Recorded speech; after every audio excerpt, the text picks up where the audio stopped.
We are live. We are live. We are live. Welcome, welcome, welcome to the Ring View podcast. My name is Barry Grant Jr. My good partner here, Josh Tariff, is with me. He looks spry, happy. Oh, You so know? spry. Yeah. Super spry, in fact. Looking young and spiffy. Well, thank you so much for saying I look young. Spiffy, that's a given. I mean, I'm always spiffy. See what happens when I'm trying to be nice, you know? Oh, you were trying? I thought that was natural. You're not naturally nice? No. Oh. Well, we do a wrestling show. I'm a natural heel. Yeah, that is true. I typically have to, put you, in your place and knock your senses, back in order from time to time. When I do nice things for people, I tell them don't tell anybody. That's how I say it. Oh. Don't tell anybody. So I shouldn't read this beautiful card you sent me. Absolutely not. Oh, okay. All the nice things that I do behind the scenes. Like, no, please. No, I don't want anybody to know that. Like, it even smells like potpourri. Like, yeah, let them think that I am this big jerk that doesn't like anybody. I prefer that. But lots to talk about. We're going to talk about Monday Night Raw. It was a very interesting Monday Night Raw. I'm not going to say it was spectacular, but it was good. Mm-hmm. We'll discuss a little bit about WWE Unreal and how big is Kit Wilson. I mean, he's the biggest, strongest man in the world. Are we all toxic if we don't believe that he's the biggest star in the company? If you don't believe in Kit Wilson, you are the definition of toxic. Unbelievable. So let's just get into it. WWE Raw, Monday Night Raw, it was good, but there were certain things that I was just like, because we talked about the whole Braun Breaker thing, didn't we? And we talked about it and we said, please don't do this too early. Mm-hmm. And what did we get? I believe that they're rushing this stuff, Josh. So I don't know if you want to go ahead and go into it a little deeper because, you are the analysis of this show. Go ahead and just share your analysis because my natural fan reaction was like, no, it's too early. Like, let it breathe a little bit more. Yeah, it was the thing that one thing that you and I are doing very well at 3 weeks into the year, we're having way too many of our predictions come true. Yeah. So you and I both.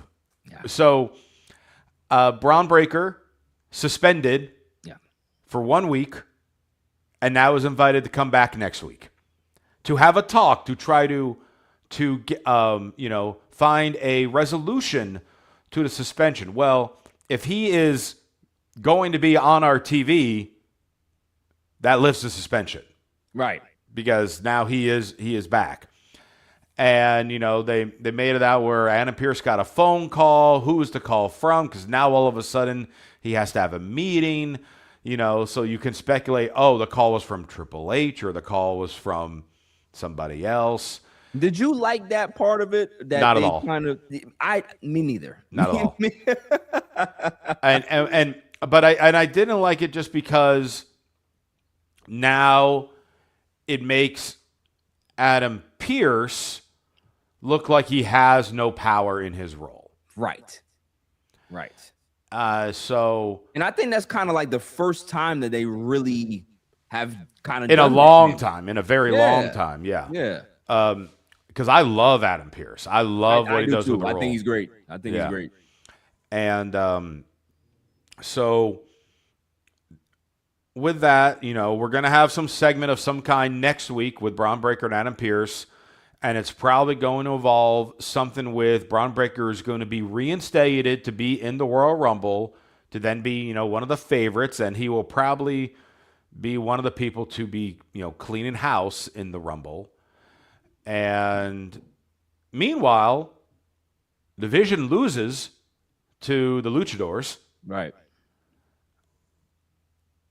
And so all of a sudden, this group that was supposed to be the most like intimidating, untouchable faction behind Paul Heyman, they just seem like your everyday mid card stable all of a sudden, and we know that's not going to stay there for long, because if you're bringing Braun Breaker back and whatever you're going to do with Logan Paul, but Bronson Reed and Austin Theory are just hanging out in limbo. And I don't understand it. Yeah, I don't get it. Because by the way, it's rare when I verbally pop from a random move out of nowhere in a match. But Bronson Reed's powerbomb into power slam combo on Dragon Lee on Raw was as smooth as it could be. He's impressive, man. Well, I mean, that goes for both of them. It goes for Dragon Lee as well with that. But, like that was a move where, okay, smaller guys, he doesn't need the tsunami. That's a finisher. Yeah. So, like, Bronson Reed is so good. Yeah. And he's just kind of hanging out. And, yeah, it's just a complete kind of head scratcher on why we're doing an almost identical storyline with Braun Breaker as we did with Drew McIntyre. The only difference is the champion isn't yelling, demanding that he be coming back like Cody was for Drew. Right. Let me just cut you off real quick to just cut me off. Heather, what was it? Heather Feast? We're having a Heather feast. Heather Feast. Happy New Year's 2026 to you. Thank you so much. I love the fact that you are a WWE fan. Hopefully you can be able to be in here every week and, talk some wrestling with us, listen to some wrestling, share your thoughts and opinions as we go through these things. But yeah, no, I 100% agree with you. Like, they just feel like, remember how the Judgment Day was in this like holding pattern for like a couple of months where they were just there. Yep. Like, that's how it feels to me. Yeah. You know what I mean? So yeah, it's like, what is the plan here, though? Because obviously the Royal Rumble is weeks away. We all know that it's going to be a star-studded Royal Rumble, but that doesn't – I don't hear the vision for the Rumble. I hear individual people that will be in there, right? Braun Breaker will be there. I'm sure Bronson Reed is going to be there. I'm sure Logan Paul is going to be in the Rumble. But for the vision, what's the direction for the vision? Mm-hmm. And it's one thing about trying to build stars. It's very important to do so. Yes. But you also need direction for every one of your stars that you're trying to build. And we see that Braun Breaker has a path somewhere, but I don't see path for the rest of them. Where Bronson Reed's path is. I don't see where Logan Paul's path is. I damn sure don't see where Austin Theory's path is, right? So that's my concern, is that you're just in the group, just to be in the group. Remember the NWO back in the day where they had like 90 members. Everybody was trying to get TV time, but it was just there. I mean, that's where you and I first met, because you and I were members of the NWO. We just never made the cut on TV because there was just so many. I held the bags, man. Like they wouldn't have me on TV. You know what I'm saying? I mean, they were talking to me like I was like 13 years old for some reason. Maybe it's because I was 13 years old. But it is what it is. Yeah. So something's got to give with the vision, because right now they're getting and they're even getting the response. You had a really hyped up crowd in Ireland. Oh, they were fantastic. They put us to shame all the time. But for the vision, that incredible crowd was just like, oh yeah, they're here. Yeah. Aside from the interesting chant they gave to Logan Paul, aside from that, right? You know what that chant was? What was it? Do you remember it? They started singing Logan Paul, he's banned in Japan.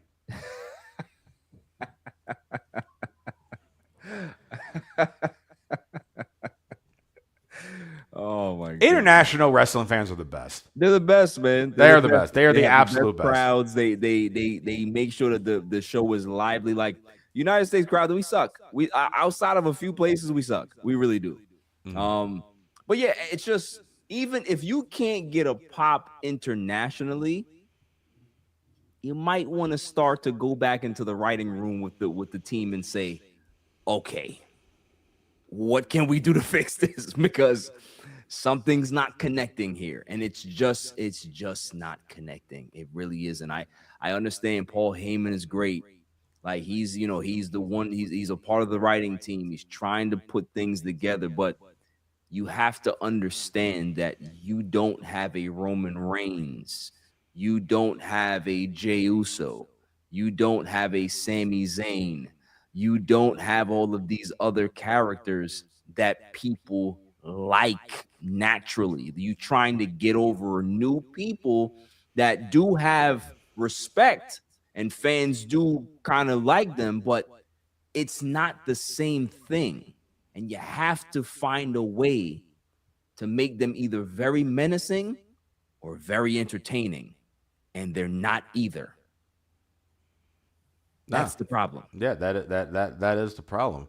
And then, I mean, other interesting things in there, because you mentioned Jey Uso. That was another thing I had a little issue with. Oh, you were gonna talk about it. We're gonna go. I'm sorry. Me too. All right. I'm with you. Well, I will sit back. Go ahead. I am completely. I'm just twiddling my thumbs. Go ahead. Yeah. We're just kind of like, think about the things that you liked about it. So yeah, because there were some things I did like. Yeah, biggest thing that I liked, obviously, main event. I think the main event was fantastic, right? Mm-hmm. We'll talk about that in detail. Thing that I didn't like the most, God, this might not be a popular opinion. I did not like the AJ Styles Gunther segment. I didn't like. You didn't like the segment that we perfectly predicted last week? No. No. Although we did predict it perfectly. This is exactly what we said would happen. Spot on. I didn't like it. Like just like watching it play out, I was like, I don't like this anymore. It's too early. It's too soon. I don't want it. But those were the things that I really liked and hated the most. But there was also some other good stuff in the show. So what did you like the most of the show? And then we get into it. It's interesting because I think the thing I loved the most was Finn Balor as a whole. Yeah. As in babyface, traces of the demon Finn Balor throughout the night. Mr. Cool was back. And the part that I disliked the most was the end with Finn Balor. Because I really feel WWE dropped the ball here. I want to hear this further when we get there. So we got a question here from Heather. She says, "Where you two from?" Just asking. I'm from New York. And Josh is from Vegas. No, not. I'm from LA. From Vegas. I live in LA. He's from Vegas. Do you not know where I am? You're in Los Angeles. I'm just kidding. You're from Los Angeles. You don't know. It's like Heather. He doesn't even know me.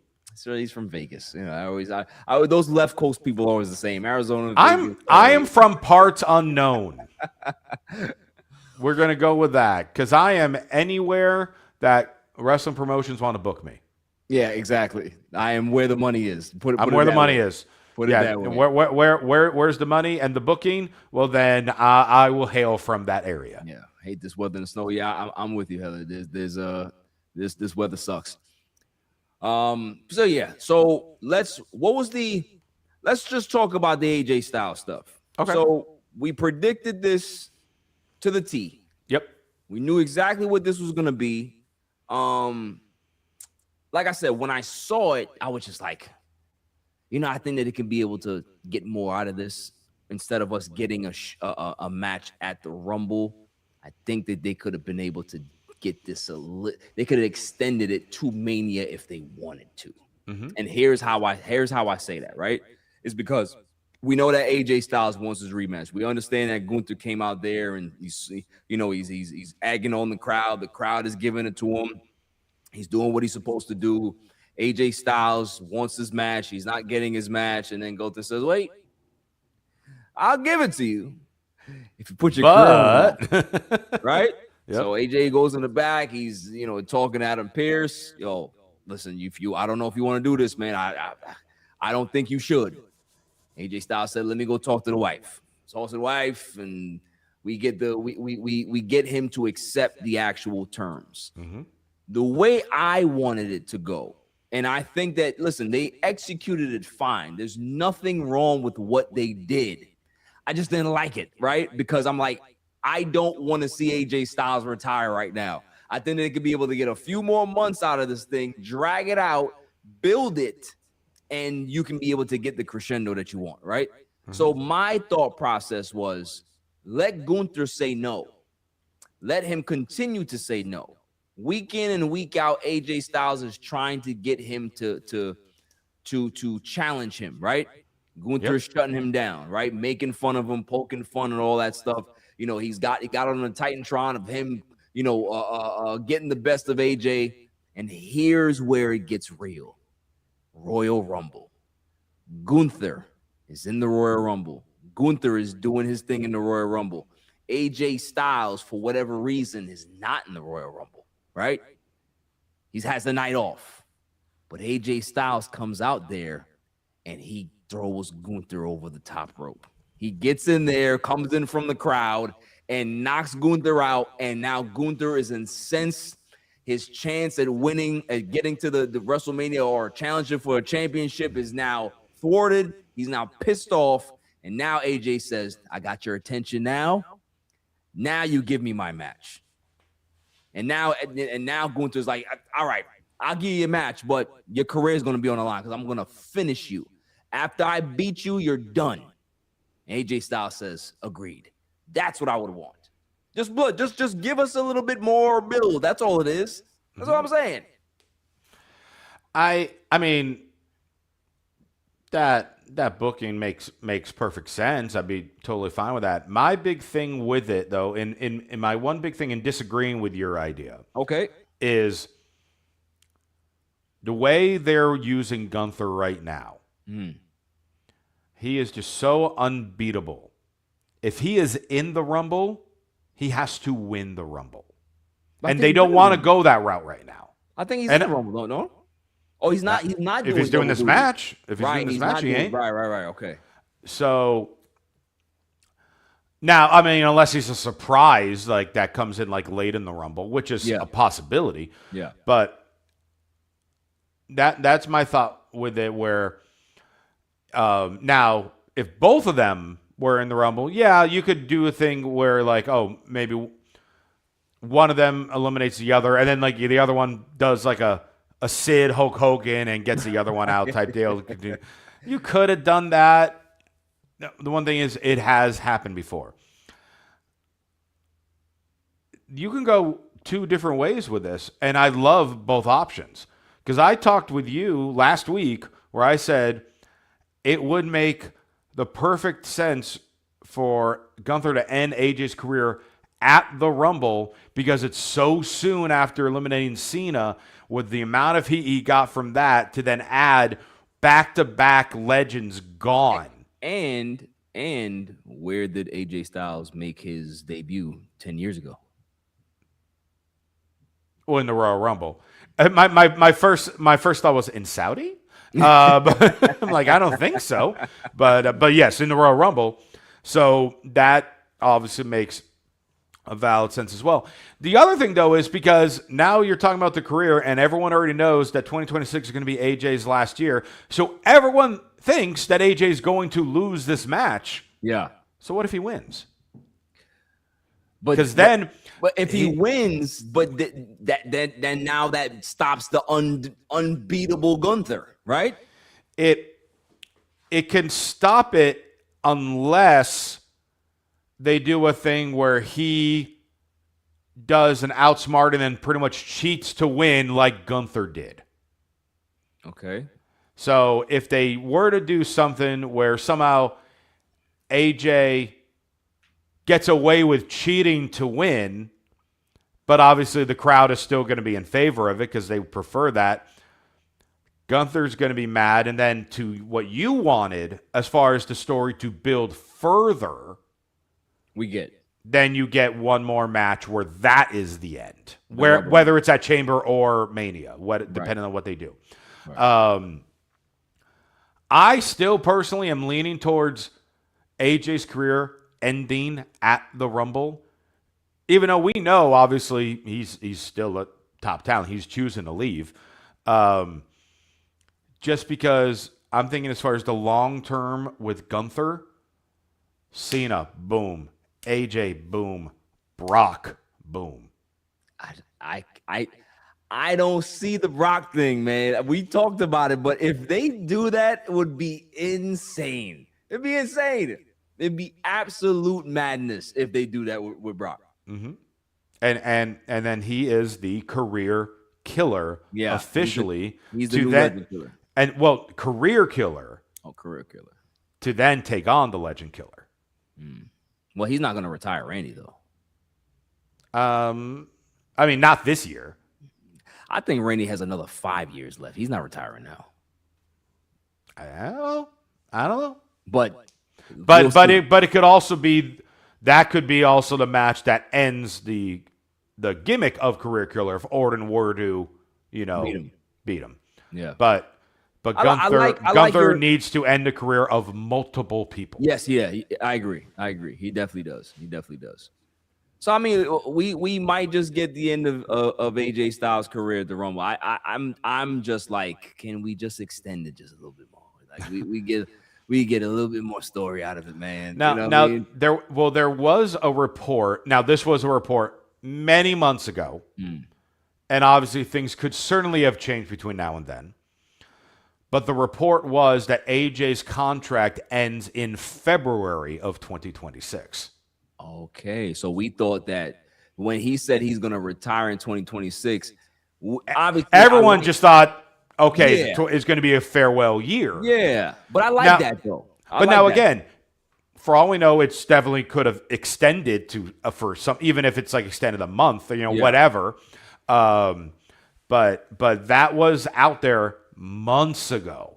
So it all lines up with this. And so you can go either way with it. I like the thought of, as you pointed out, the 10-year anniversary of AJ in WWE and to continue the white hot heat for Gunther. Yeah.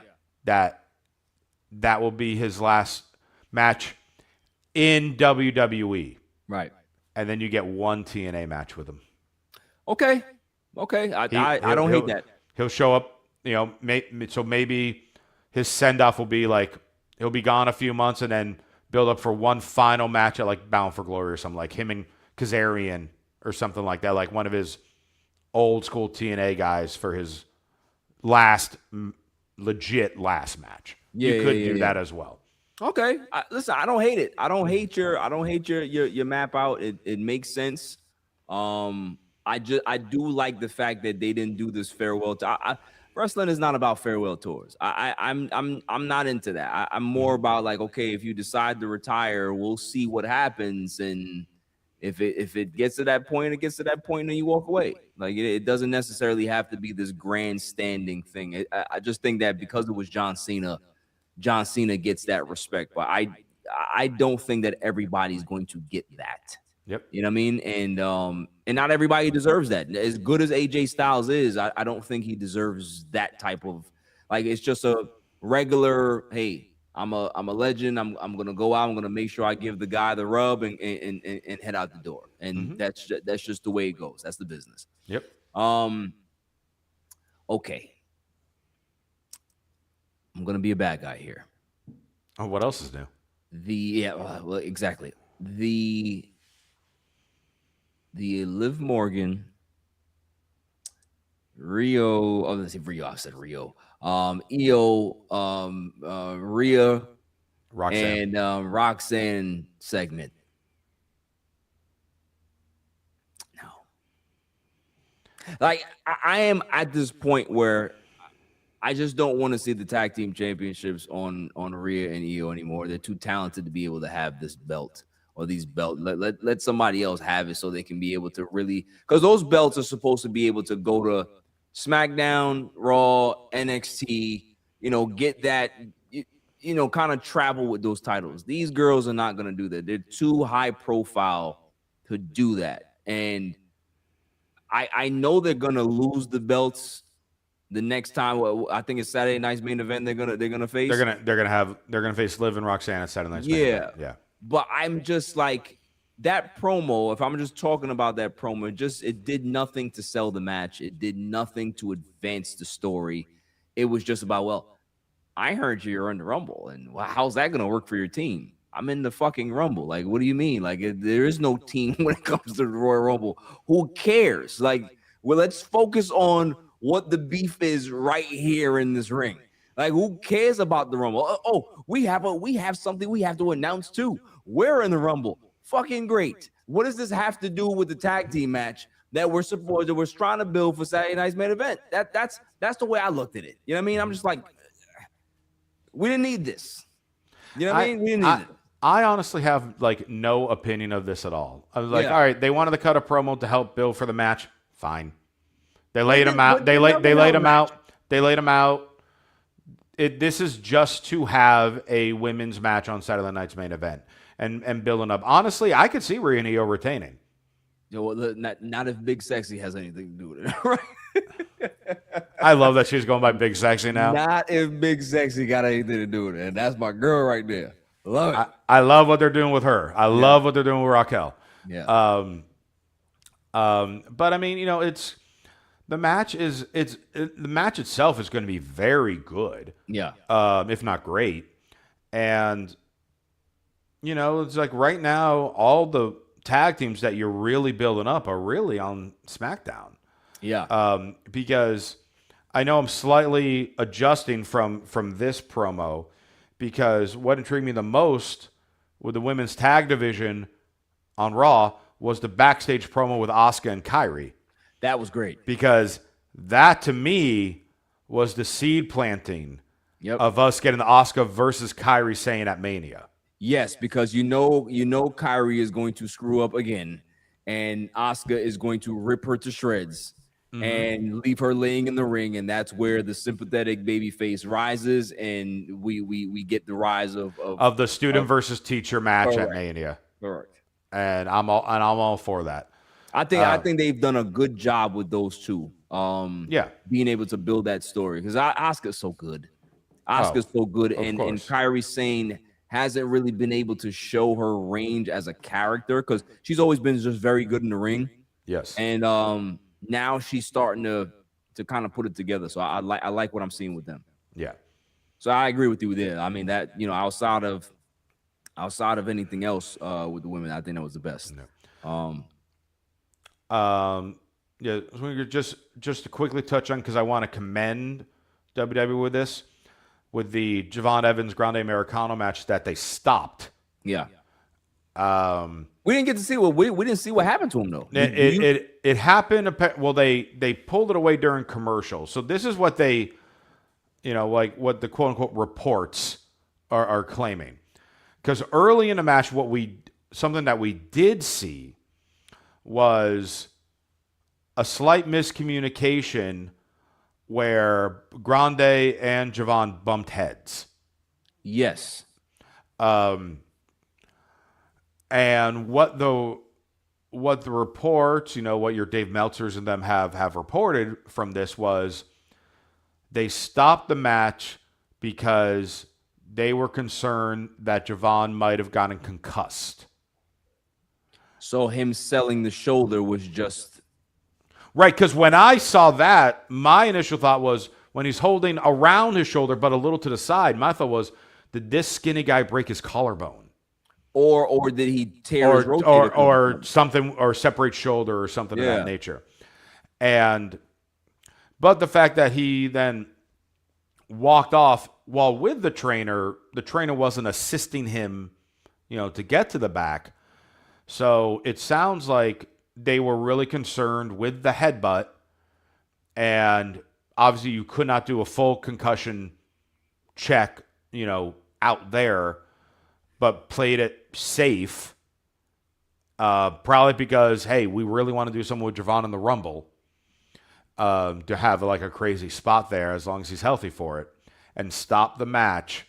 And I guess the reports are, okay, so he might only be out 1, maybe 2 weeks. So thankfully, when they stopped it, it wasn't anything serious, and should hopefully point to him getting that Rumble opportunity. Okay, because when I saw him, after they cut back to action, I'm seeing him just lying there and like his holding his shoulder and and just seem really annoyed and upset. Yeah, so I was just like, oh, did he? Because I was thinking maybe he might have, hurt something or pulled something on the springboard, because things can happen. You know what I mean? Right. So that's what I thought. Right, because even like several weeks ago when Penta's match stopped, because of his shoulder injury that he got, they replayed what happened to tell the story to the audience. We never got any replay or anything with this because they weren't 100% sure. They were just playing it safe. Precautionary. And I applaud them for that. Yeah. Because it was a little miscue with them, with the headbutts. And in this case, you could make up a story that Grande Americano had the metal plate in the mask. Right. And they stopped the match because, he concussed Javon Evans, because he had the metal plate. And then you can build a mini feud. Yeah, get another match out of it. Yeah. So I applaud them for that. What I am not applauding is Jey Uso. Oh my God! Can we stop with this? But this is why they're doing it. And again, I don't blame this on Jey Uso. I blame Jimmy. I blame Jimmy with him getting his kid. That's what. It's not just Jimmy. Now, is it because Naomi is due right around now? Yeah.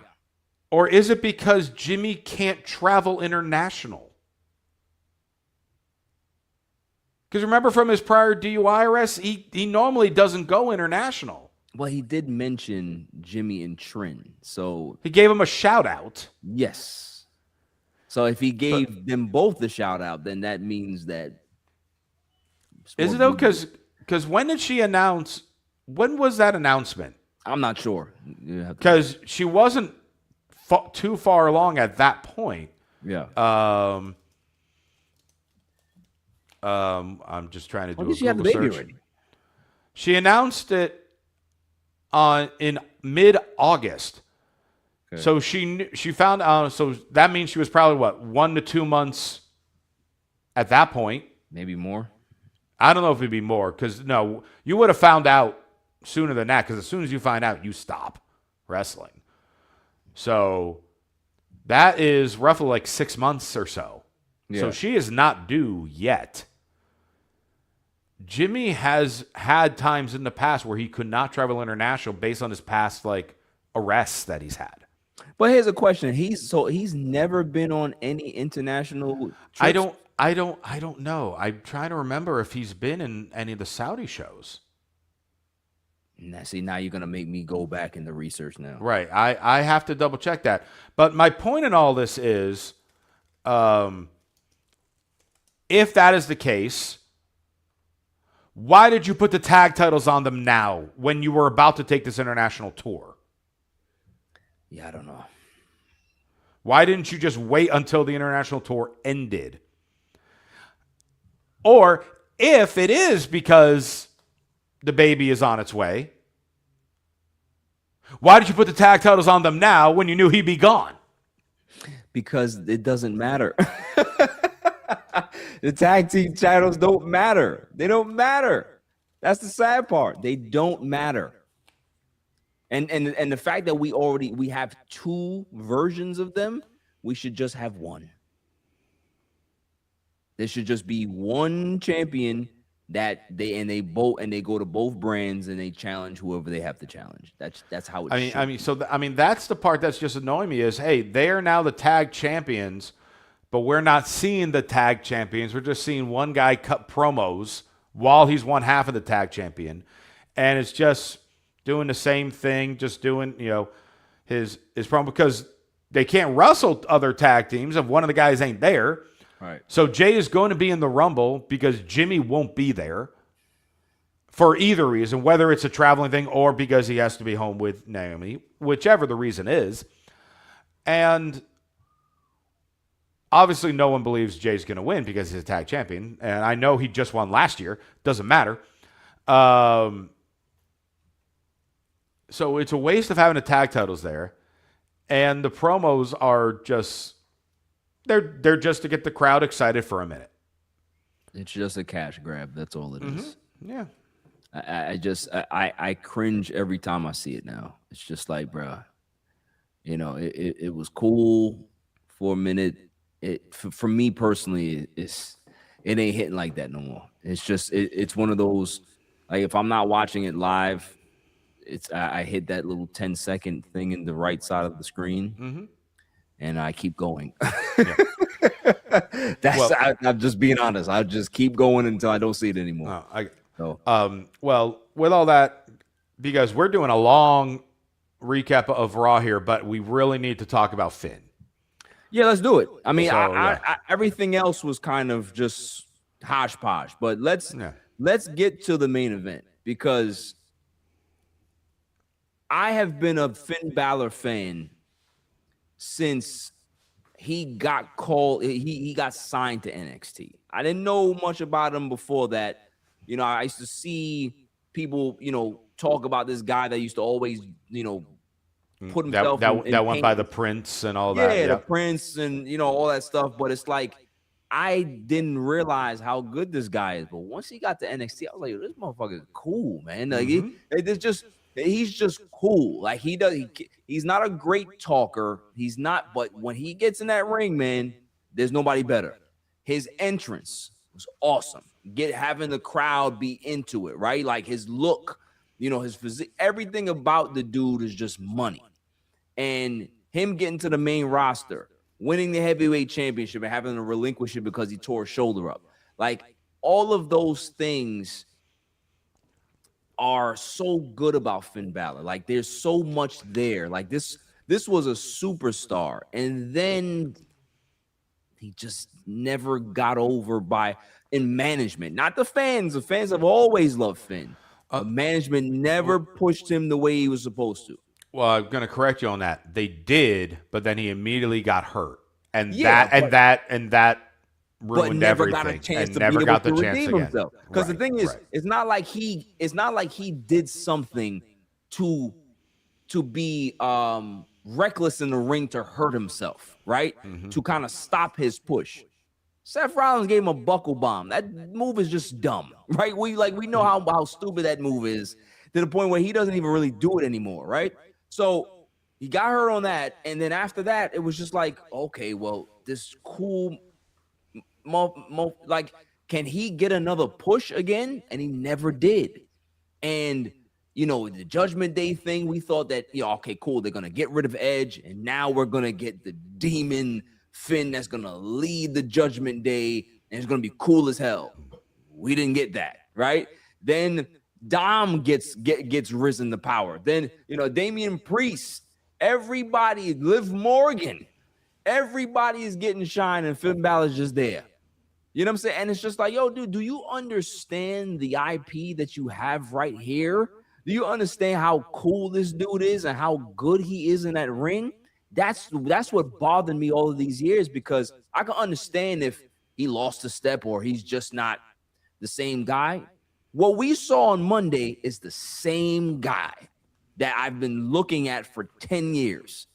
And we talked about it last week. What did I say to you, Josh? I said, he is going to come out to the old school theme and be Mr. Cool again. And boy, oh boy. And I told you he was gonna do the pose again. Yeah. Which he did. So he did both of those things. Yeah. And honestly, I would say who knows whether or not this was already part of the plan or not? Could be. But the backstage promo that happened after the Javon Evans match stoppage was like, this is certified babyface Finn Balor promo. Yeah. So again, that might have just been, hey, we need to stretch because this match got cut short. Finn cut a promo. So like that, I was just like, oh, okay, we're doing something because again, we talked about Finn making the transition to being a babyface at this point because now he's reached that point in his career where people, out of the respect for him, want him to do these things. And so now they're behind. Obviously, we're in the home country. And he couldn't hear his own music. The pop was so loud. Yeah, he was delayed on his pose. Right, because he couldn't even hear the crap. Right. And even though there were people crying in the audience of seeing Punk because they love CM Punk, he was getting booed. Yeah. Because they wanted their guy to win. Yeah. And this is where WWE dropped the ball.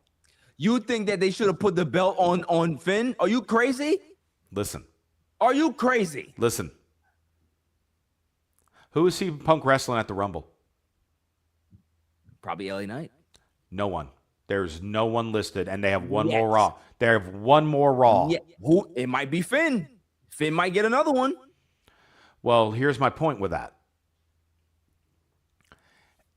If you are making him a babyface, obviously, if there was any moment to give him the title back, it would have been there in Ireland. Even if you had Judgment Day try to interfere, but they didn't, and I'm glad they didn't, because you could have done the quick turnaround stuff with him winning on his own. And then next week, or at the Rumble, Punk has his rematch. And Judgment Day tries to interfere. They screw up. Punk gets the title right back. And now Judgment Day blames Finn. Even though Finn finally did it on his own, that's when the turn happens. And he solidifies being a babyface. And he has that moment that he has earned to have in Ireland. And that would have been, even if he lost the title the next day at a house show, that would have been the single biggest moment of his entire career. And the stars aligned for that to happen. Because again, we talked about this with SmackDown, with McIntyre winning and Jacob Fatu coming in and the mini tournament that they're doing. What they are needing to do is spice things up around the title picture to have kind of like, hey, we're building something. We want to kind of keep you guessing headed into Mania. Doesn't have to be just with one title. It can be on both shows. You could have had Finn win it briefly. And that would have given him that moment. That would have given him the way to have the face turn from the Judgment Day.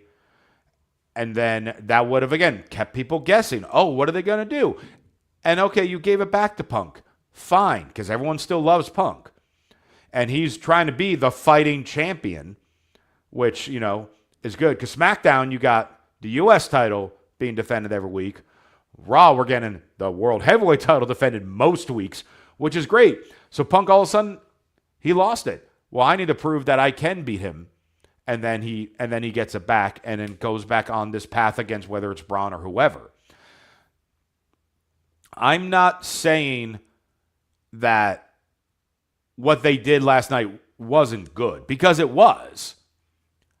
They could have done something so much more, and they didn't. Because when's the next time Raw's going to be in Ireland? Yeah, probably in a couple of years. Maybe. Listen, I have Punk bias. No. Okay? No.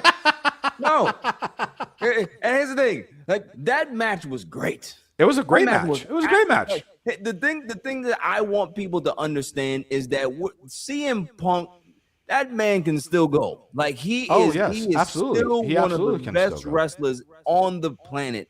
And that match was really good because they brought out the best in each other.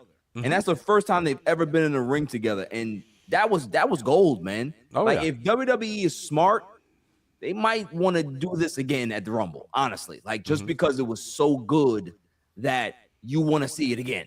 You know what I mean? And you can be able to tease Finn getting a little closer in that match as well. You know what I'm saying? Yep. And maybe have him do double duty, have him in the Rumble. Now you're bringing some intrigue in there and stuff like that. So I did remember there was maybe a couple months back the dirt sheets. I don't really care about the dirt sheets too much, but they had mentioned that Finn Balor was scheduled for a push. I don't know if it was 2025 or they were talking more about a 2026 push. I might be confusing it, but I think that they've always had it. Because remember, I told you that Triple H likes the slow game, right? Like he likes to kind of like slow build certain guys, and then all of a sudden you start seeing them getting this rapid push. Sure. So maybe it's Finn's turn to be able to go back to Mr. Cool, because again, he's been the good hand for like 7 years now. You know what I mean? Like it's time for him to be able to get back into at least somewhere in the upper mid card main event scene, because he's that good. Yeah. Like you're not putting somebody there that doesn't deserve it. Like this is a guy that he's paid his dues. He's one of the best wrestlers on the roster on either show. And so with all that being said, if they are not putting the World Heavyweight title on him right now with Punk, and again, totally understand if they're not, but they could. Yeah. But if they're not, well, then he has to be the one to take the IC title from Dom. Because again, back to solidifying the babyface. I like that. But here's the dilemma. All right. Are we keeping Dom heel? Yes. Okay. And I know I've been back and forth with that for a while. That's what I'm saying. Like, right. I've been back and forth with that for a while, but right now I really think. But I think you might have it right that I think Finn is the one to do it, just because I just think he's a better babyface than he is heel. Because when he was a babyface, he was one of the hottest babyfaces on the roster for years. Right. You know, so him getting the belt off of Dom makes a lot of sense, because I think Dom and Liv can be able to continue their heelish ways. Right. They're gonna be able to do their own thing without the Judgment Day. Yeah. So yeah, I like that. How did you see his off air thank you to Ireland? Yeah. 100% babyface promo. Yeah. And I loved it. Yeah. And I'm just like, okay, I am ready for this Finn Balor. Yeah. And he will get there if they let him, and will win a title. Yeah. This year. I agree. I listen, he needs to go back to the old look. Leather jacket, Balor Club on the back of the jacket, trunks, get rid of those Aladdin pants that you're wearing. You know what I mean? Get the kick pads back and go back to old Finn Balor. That's all I'm saying. And then we need to sprinkle in some of the demon in there, and we good. You have an attraction for your PLEs on occasion, right? If TKO wants an attraction, there it is, because kids used to love that guy. You know what I mean? And you can be able to sell a ton of merch with a guy like Finn Balor. So that's all I'm saying. But in regards to getting the belt off of Punk, I will not allow it. Okay? As a Punk apologist on this show, I will not allow it. Okay? I need Punk to have the belt going into Mania, and whatever they do from that point on, I don't care. But I need him to have the belt at Mania. You figure it out there, and you go about your business. But no one beats Punk until Mania. That's all I'm saying. That's all I'm saying. Okay. Yeah. Whatever you say. Now, here's a good segue. Am I toxic for saying that? Very much toxic. Am I toxic for being a Punk apologist and saying that he's the best in the world and he deserves to keep the heavyweight championship until WrestleMania? You are oozing with toxicity. I think Kit Wilson has the best song on in WWE. He has the best song. He has the best entrance. He is the best everything right now. And it's only been like 3 weeks. I am so much in love with Kit Wilson. It's not even funny. But you see what happens in life. It's so unfortunate. It's so fucked up. It's that you needed a really bad injury from his partner to be able to get here. Yes, that is true. And obviously, you know, we of course wish, you know, Elton Prince, you know, speedy recovery and all of that with that really bad neck injury he had. Kit Wilson, as we switch back over to Kit, he is the new Santino Marella. He is. And he is a guy that will have comedy, that will have the crowd cheer him, and then immediately, as soon as he speaks, they will boo him. He can win the U.S. title if they so please. He can get beat in 10 seconds if they please. Right. And what sold me the most with all this, because we already know the music is incredible. What he's doing on social media has been incredible. On SmackDown, after the Trick match where he came out and he threw Cardona, you know, into the steps. Yes. One of the biggest things that I've always been taught in wrestling is the most important thing is your timing. It wasn't his music hitting, his walking down, his attack Cardona, or this or that. All was good. But the timing of him yelling, toxic, toxic, toxic, breathe, turn, music. The breath, the turn, the step were on the beat of the music. Yeah. And then credit to the production guy of hitting the music at the perfect time with it. Right. And hitting his mark. Right. But that is the timing that puts someone from under contract to being on TV every week. Yeah. That second, I have shared that and have shown that to so many people, wrestling and non-wrestling fans, in the last several days. Because, like, this is someone who gets what they're supposed to do. Mm-hmm. And production gets what they're supposed to do with this guy. Right. Kit Wilson maybe now starts a little feud with Cardona. Maybe next week he has a match with Fatu and gets his ass kicked. Whatever it is, the crowd is going to pop the second he's on screen, the second his music hits, and then the second he starts speaking after his music hits, they're going to turn on him. And then he can have competitive matches. He can get his ass kicked. Doesn't matter. He is over. He is respected for something as simple as the music. And that goes back to, you and I have had this conversation before. People will have these conversations in wrestling all the time, how so many people were made based on their music. Oh, yeah. Batista's music, Edge's music, man. Gangrel's music. These guys, as good or talented wrestlers as they are or were, you give them someone else's theme, it doesn't go as well, and they're not as over. Right. And I mean, and then there are some guys right now that, you know, Trick's music, Oba's music. We know they're perfect for them right now. But then there were guys whose music, so, like, I'll be honest, Roxanne's music, no. As good as she is, you give her music. And Bailey's old music, dominant. New music doesn't hit. Yeah. And then again, like, so many, they've given Johnny Gargano like 18 different themes. Right. His original one, or maybe even the one after, was like, those were the ones. Yeah. The music is so important It is. to these wrestlers and their personas. Yep.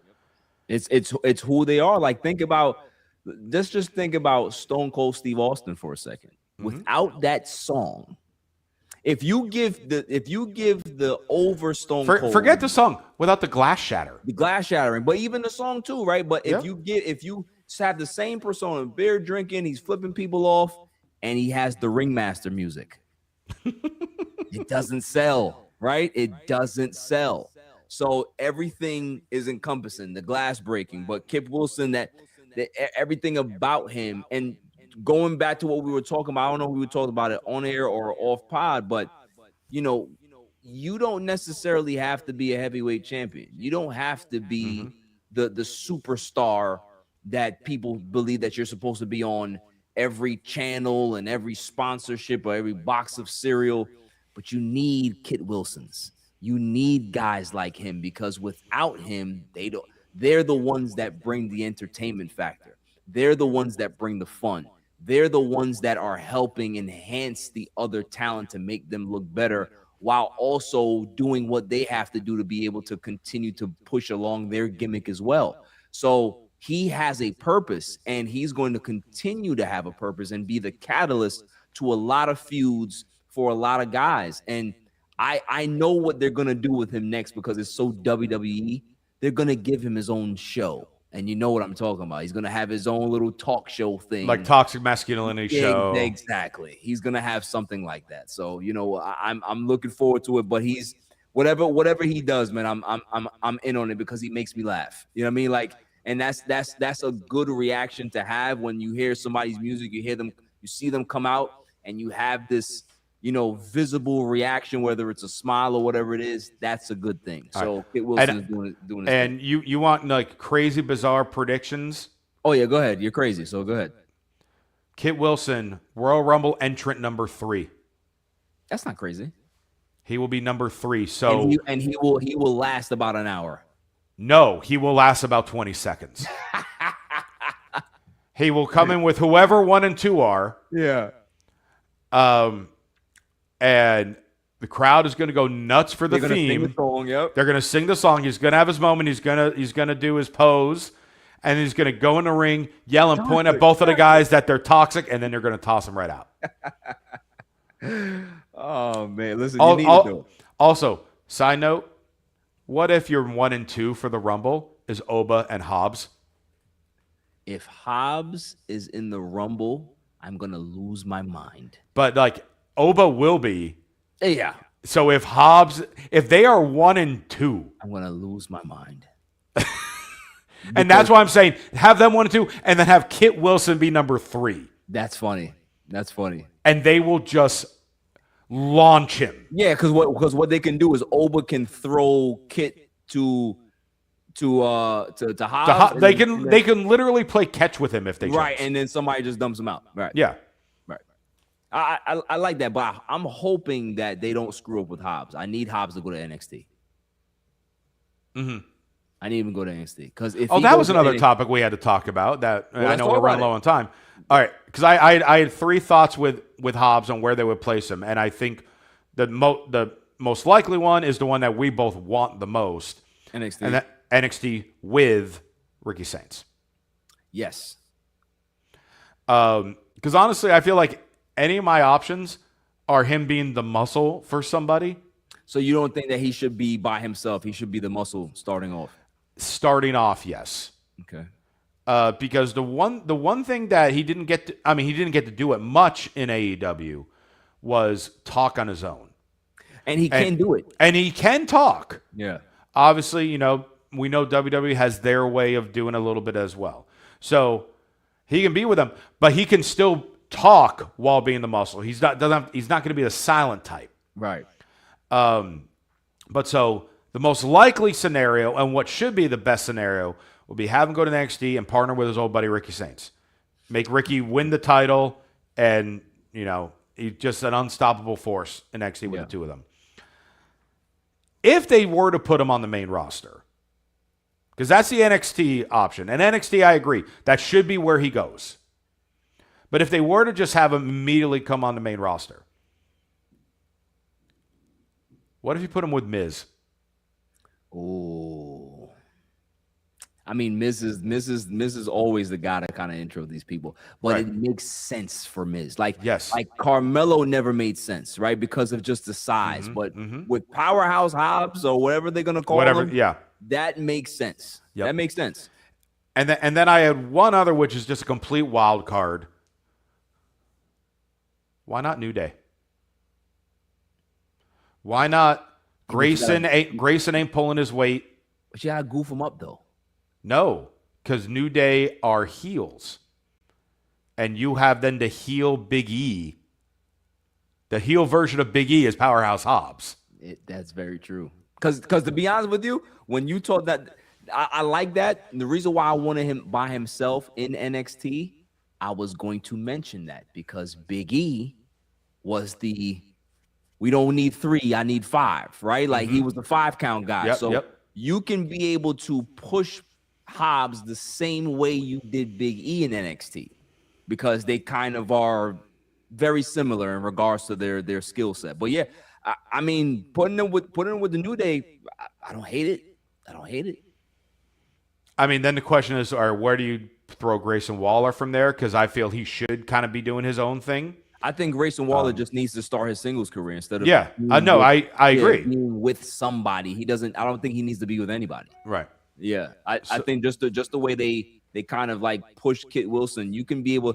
Grayson Waller is an asshole. Like and the way that they can be able to make him be this person that people hate, he can easily do that because he's very good. He's very good at talking. He's very good at being that type of swarmy heel. So they can be able to do that. Absolutely. Yeah. So, but it was crazy that they could have, even though they didn't, which is probably the better thing that they didn't. But WWE could have had Hobbs debut before his last televised match on AEW. Oh, that would be a nice FU. Yeah. Well, that would have been the Rick Rude moment on the other side. Right. And we see what happened with the side that did the Rick Rude moment. So I'm glad, in retrospect, WWE didn't do that. Yeah. So thoughts on before we get out of here, thoughts on WWE Unreal. Obviously, you saw the pre. I think it debuted today, correct? So it's premiered today on Netflix. I have not gotten a chance to watch it as of yet. I'm sure by the time that we do our next podcast next week, both of us would have watched all the episodes at that point because we are crazy. Correct. I constantly go back and forth with this show because on one hand, I love the stuff that they show, like behind the curtain things and how they come across with this stuff. Obviously, the purist in me in wrestling was just like, no, we don't want this. Yeah. We don't need to know all this. But then the other thing with it is, now, again, I have not watched this season, but if I'm looking back at last season and thinking it's going to be similar, this is the Triple H show. Yeah. And I don't need that. But I know TKO, they're trying to do the face of UFC is Dana White, so we don't really get to know the other people. We just really know Dana White. While WWE, you still have everyone's characters, so you still certainly hear from people more than you do in UFC. They want to make it no, but Triple H is still the guy. He is the focal point because he's the one in charge. And I don't need a docu-series following the guy in charge. I have watched 3.5 episodes so far. Mm-hmm. You will be pleasantly surprised that that's not the case. Well, good, because that certainly was the case in season 1. Yeah. So then we'll see. Again, I'm sure there are going to be moments that I'm going to be like, wow, this is really cool, really interesting, and others are like, why'd you share that? Yeah, listen. I hate the show. I hate the show from a mere old school way of thinking about the business, right? Mm-hmm. From just a show standpoint, it's amazing. Like for people who are not wrestling fans to be able to watch this, they would love it. just because you would learn so much more about what wrestling is and how they put things together and what's this and all this other stuff. But for real avid, like psychotic wrestling fans that a lot of me, like a lot of my friends are, especially myself, like it's like, because listen, Paul Heyman is on it, right? And Paul Right. Heyman said, I don't like this show. You know what I mean? Because of his old school brain. Like you've been taught to protect the business like a newborn baby. I don't want anybody over this house because you're gonna breathe your germs on this poor child. We keep the wrestling business the same way. We don't want anybody to be let in that doesn't deserve to be in here. Yep. And this is like the complete opposite of that. So from a mere fan growing up watching wrestling since I was 4 years old, I hate it to my core, but I have to watch it just because I want to see how they go about things.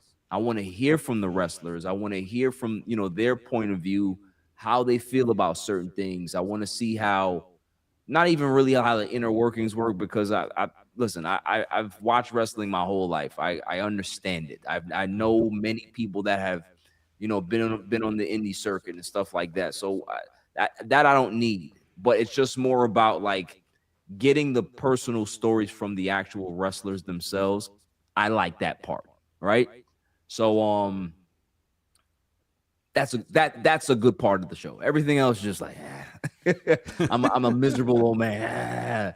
Every episode that came on, I'm telling you, every episode that I watched, Josh, I was just like, I just kept making that miserable old man sound. I don't like that. I don't like it. I don't like it. Well, I mean, you are a miserable old man, though. I am. So what you're saying is you don't like yourself. No, there's times where I'm like, you know what, you need to cool out a little bit. You're a little bit too miserable. But when I watch shows like this, it just draws me right back. Just the miserable old man on the porch. Final thoughts, sir, before we get out of here. Kit Wilson is God. Yeah.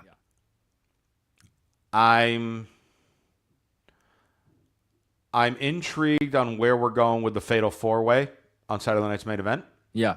Because, again, the obvious choice would be Sammy. Yep. Based with everything. And totally makes sense because, hey, the Rumble is in Saudi and the Saturday night's main event is in Montreal. Right. So Sammy's two homes, essentially, the way like he's billed and cheered.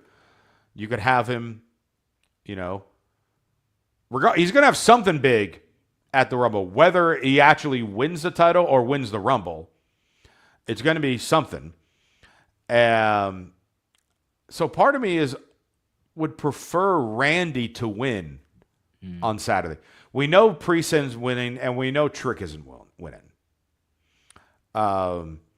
That said, it'll most likely be Priest be the one who gets pinned, not or Sammy. Trick won't get pinned in the match. At least he shouldn't. So and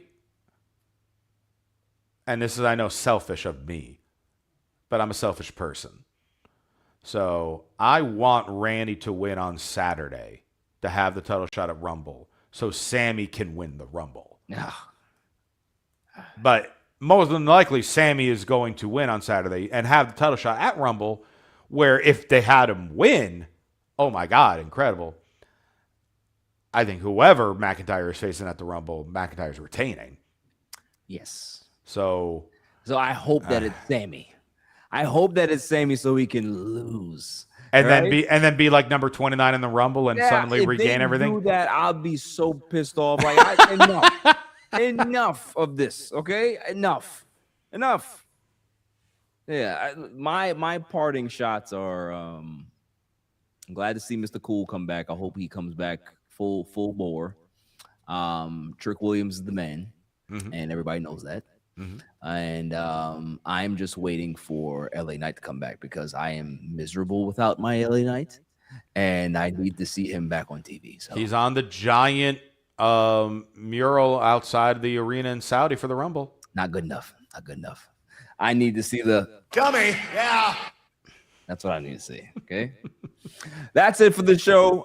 We will be back next week to discuss all the good stuff that's going on within the week of wrestling. See what Friday Night SmackDown has for us. See what Monday Night Raw has for us. So, till next week. Okay. Bye. What the hell was that? You thought I was going to give the line. I was waiting. I was waiting. No. So, gotta give the people what they want. No. Bye.